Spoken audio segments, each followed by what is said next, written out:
잠언 13장 18절부터 20절까지 보겠습니다.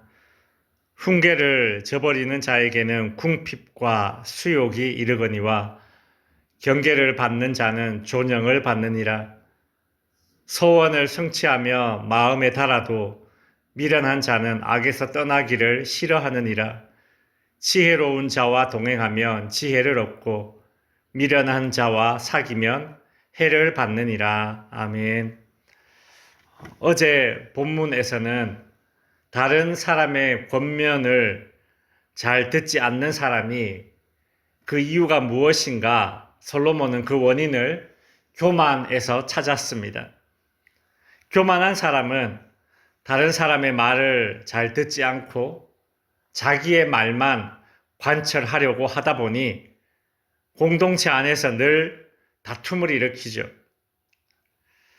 오늘 본문 18절에서는 그렇게 훈계를 저버리는 자에게는 궁핍과 수욕이 이르거니와 라고 하면서 교만하여 잘 듣지 않는 자가 처하게 될 그 결과를 이제 이야기합니다. 잠언에서 훈계, 교훈, 책망 이런 것들은 잘못된 상태를 바로잡아 주는 것을 뜻합니다. 즉 교정해 주는 수단이죠.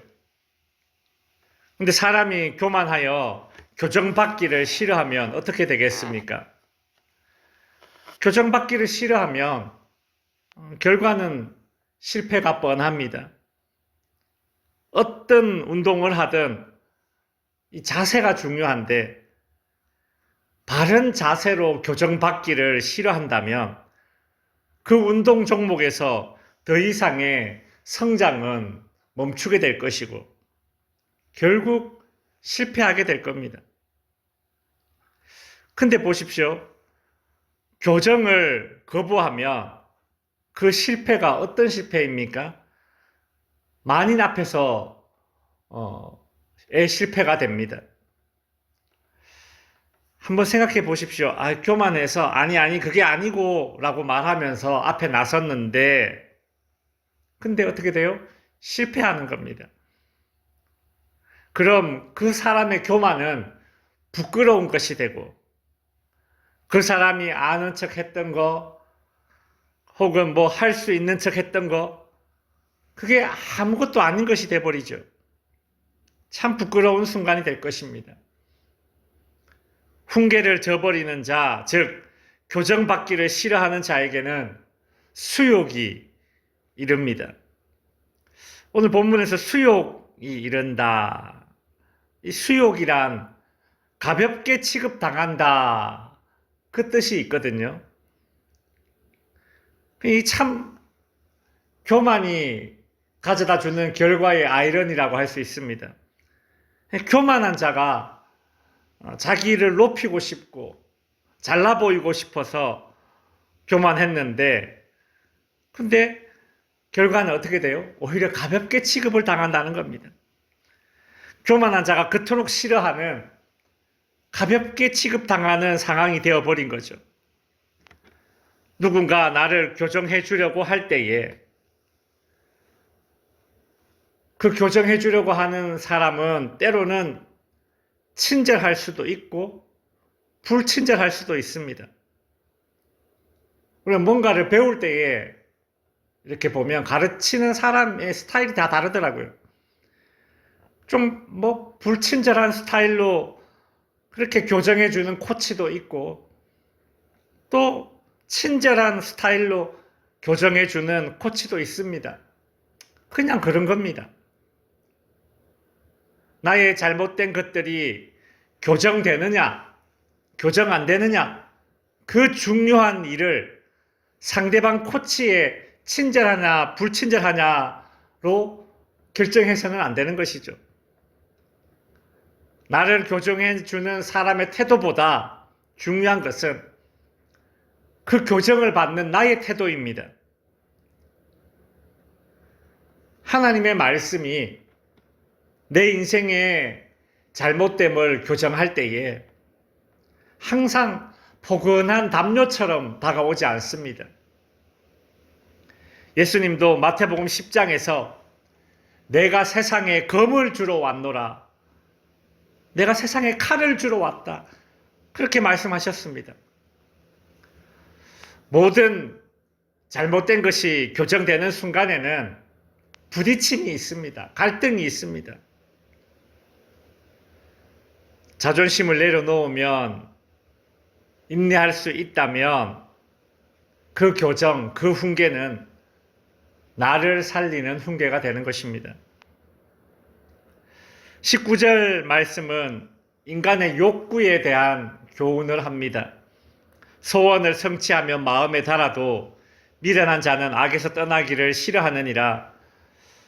어떤 사람이 간절히 바라던 어떤 소원을 성취하였습니다. 그래서 그 마음이 달아요. 지금 그 마음의 상태가 달아요. 그렇다면 이후에 어떻게 될까요? 마음이 달달한 상태가 계속 유지됩니까? 아닙니다. 더 큰 욕구나 또 다른 장르의 욕구가 생길 겁니다. 인간의 욕구는 충족되지 않습니다. 만족됨이 없습니다. 여러분, 갈망이 멈추지 않는 삶을 산다라는 것이 얼마나 피곤한 삶입니까? 그러니 욕구를 쫓는 삶을 살아서는 안 되는 겁니다. 욕구를 쫓는 삶을 살게 되면 욕구 충족을 내 인생의 우선순위에 두게 되면 내가 걷는 이 길이 잘못된 길임을 알아도 떠나기를 싫어하게 될 것입니다. 금묵자흑, 먹을 가까이 하면 검어집니다. 마중지봉, 3대 속에 자란 쑥은 곱게 자랍니다. 솔로몬은 오늘 본문 20절에서 지혜로운 자와 동행하면 지혜를 얻고 미련한 자와 사귀면 해를 받느니라 라는 말을 합니다. 이 구절이 의미하는 바는 1차적으로는 사람이란 가까이 하는 자의 영향을 받는 존재임을 말하고 있죠. 그리고 2차적으로는 지혜와 미련함이 전이성을 가지고 있다는 겁니다. 여러분, 그래서 이 구절은 매우 희망을 갖게 하는 구절이자 동시에 매우 경각심을 갖게 하는 구절입니다. 여러분, 타인이 가진 지혜를 온전히 내 것으로 만드는 것은 사실 매우 어려운 것입니다. 지혜는 타인에게 온전히 전달되는 일이 그리 흔하지 않습니다. 부모가 자식에게, 스승이 제자에게 아무리 좋은 가르침을 일러주어도 그들이 직접 경험하지 않는 한, 즉 지혜를 내 것으로 삼지 않는 한 내재화한다라고 하죠. 그렇게 못하는 한 지혜는 그냥 단순한 정보에 그칩니다. 결국 지혜는 다른 사람에게 전달되는데 근데 완제품으로 전달되지 않는다라는 거예요. 그 길잡이로서 그 기능을 한다라는 겁니다.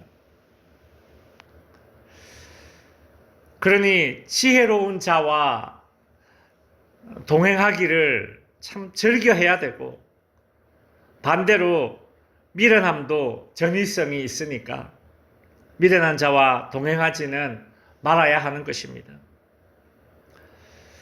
예수님이 십자가에서 돌아가신 후에 일부 제자들은 두려움 가운데 집안에 칩거하면서 지냈고 또 예수를 따르던 일부 제자들은 뿔뿔이 흩어졌습니다. 누가복음 24장에 보면 2명의 제자가 엠마오 마을로 내려가고 있습니다. 그때 부활하신 예수님께서 그들에게 찾아오셔서 함께 그 길을 동행하시면서 말동무가 되어주셨고 길동무가 되어주셨습니다. 후에 이 2명의 제자들은 자신들과 함께 동행했던 이 부활하신 예수님의 말씀을 듣고 자신들 속에서 마음이 뜨거워졌노라. 그렇게 고백을 했습니다. 마음이 냉랭하게 식었던 제자들이 예수님과 동행하며 영향을 받아서 그 마음이 뜨거워졌다라고 했듯이 지혜로운 자와 동행하면 지혜로워지고 미련한 자와 동행하면 미련해집니다.